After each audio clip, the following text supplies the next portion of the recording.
Praise దిలాడండి. ఇక ఈ 2024కి ఇంకొక 1.5 నెలలో ఈ 2024 గతించిపోతుందండి. ఈ 2024లో నువ్వు అనుకుని, చేయాలనుకోని, చేయకుండా ఆగిపోయిన పనులేంటి? ఒకవేళ చేసి నష్టపోయిన పనులేంటి? ఒకసారి ఆలోచించు. ఎందుకంటే నెలలు గడిచిపోతున్నాయి, సంవత్సరాలు గడిచిపోతున్నాయి, క్యాలెండర్‌లు మారిపోతున్నాయి. కానీ మన జీవితంలో మాత్రం మార్పనేది అస్సలు రావట్లేదు.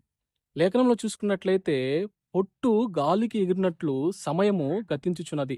జెఫన్యా గ్రంథము 2వ అధ్యాయం 1వ వచనంలో దేవుడు చాలా స్పష్టంగా మాట్లాడుతున్నాడండి. నిజమే కదా!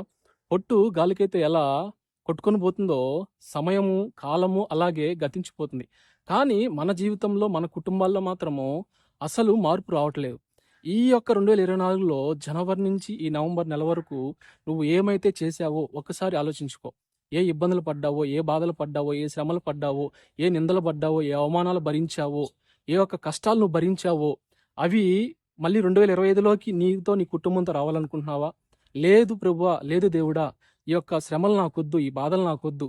2025లో అయినా సరే నాకు ఒక నూతన జీవితాన్ని, ఒక నూతనమైన ఆశీర్వాదాన్ని, ఒక మంచి దారిని చూపించని నువ్వు అనుకుంటున్నావా? ఒక నిర్ణయం తీసుకోవాలండి. ఎందుకంటే నిర్ణయం లేకుండా మనము ముందుకు పోలేము. నువ్వు ఏదైతే దేవుడికి ఇష్టం లేని పనులైతే ఏదైతే ఉన్నాయో, దేవుడిని బాధపెట్టే క్రియలు ఏదైతే ఉన్నాయో, అవన్నీ 2024లో గతించిపోవాలండి. ఒక తీర్మానం నువ్వు చేసుకొని మంచిని పట్టుకొని ముందుకెళ్తావో, లేదా అదే చెడును పట్టుకొని 2025లోకి ప్రవేశిస్తావో, అది నీ చేతుల్లోనే ఉంది. ఒక తీర్మానం చేసుకో. God bless you.